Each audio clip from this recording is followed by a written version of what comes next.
دوستان عزیز، امید که جور صحتمند سرحال باشین. من مبارک و با یک ویدیو دیگه خدمتتون قرار دارم. دوستان عزیز، روزانه هر بار تپ کردن در همستر یا کامبت خسته شدید، این ویدیو برای شماست. دوستان عزیز، در این ویدیو یک برنامه را برای شما معرفی میکنیم که دیگه حاجت نیست خودتان کلیک کردن بگیرین. روزانه دفعه که وارد همستر کشیدین، اما برنامه را فعال کنین، از جای شما خودش کلیک کنه. شما اگر وارد در یک دقیقه زیادتر کلیک کرده تمام کنه، اما او در 30 ثانیه یا کم از یک دقیقه میتونه وارد تمام کنه. بس تا آخر ویدیو همراه ما باشید و ویدیو ما رو لایک کنید و برای ویدیوهای بیشتر کانال را سابسکرایب کنید. بریم سراغ آموزش. اسکرین شات خود را نشون میکنم دوستان. برنامه که میگفتم این است، اسمش است اوتو کلیکر.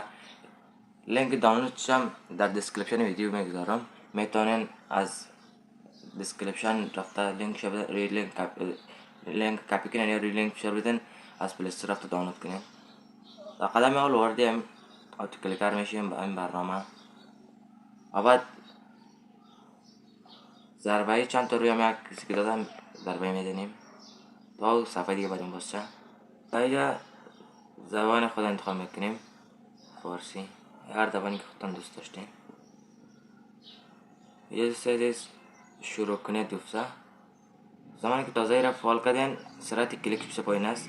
بعد یا روی شروع میدنیم و اینجا بعد چیزاست موافق روی کلیک میکنیم.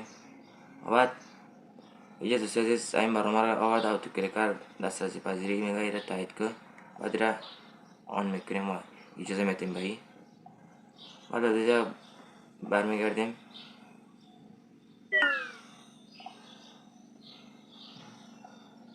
بعد اینجا روی شروع کنید میزنیم استارت. اینجا که میبینین این تیغه است، هر طرف کشته میشه امراتی میکنیم. بعد از اینجا میتونیم روی دی کلیک کنیم تا کلیک کنه.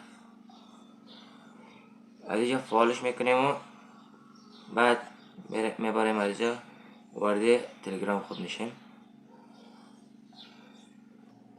دوستان عزیز وارد همستر خود میشیم.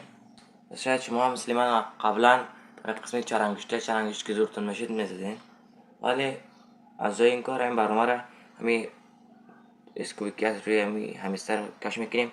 بعد اینجا روی همین ماکس میزنیم و اینجا باز میشه. اینجا که من سرعتش بیشتر پایان است. بعد از تنظیمات از میریم. اینجا خودش خودکار 200 است و هم 350. این 200 روی 50 فریم. بعد اینش هم روی 300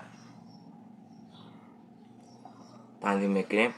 ولی دوست سرعت کلیک کردنه، سرعت کلیک شما میبینید.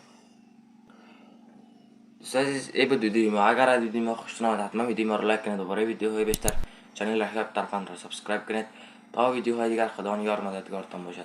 راستی اگر شما هم همستر دارید حتما چند میلیون که جمع کرده مسلمان در کامنت ها بگید.